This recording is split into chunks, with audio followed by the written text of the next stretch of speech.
So Joy, we'll get into the book. So your book is This Is Not Your Typical Finding Your Purpose book. But Yes. before we get to there, talk a little bit. You were born in Nigeria, right? At the age of Yeah. 1. So talk a Yep. little bit about that and like coming over here to the United States and, how that process has been. Well, how it Yes. was. Yeah. So I was born in Nigeria. It was me and my older sister.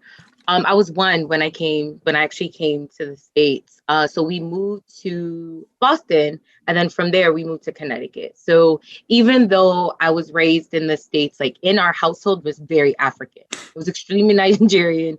Mhm. My like parents were very strict. They were very, very particular of just about like everything, right? Like even when it comes down to like just how we articulate ourselves. I remember growing up, my parents were anti us speaking like, slang.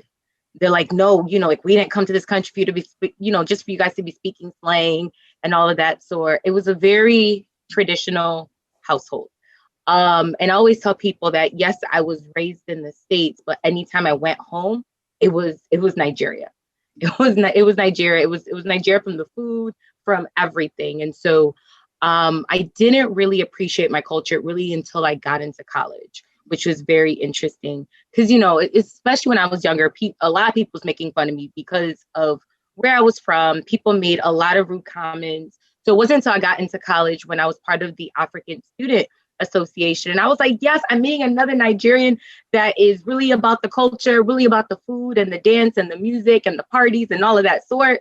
And I just felt like I was in my zone. And so I would say that my pride, I would say that my pride for my country really started to grow in college. So I loved it. But growing up, it was hard. It was hard when people called you African booty scratcher. Literally, like, like people really did call people that, which was crazy. And so it was a lot of ignorance back in the day.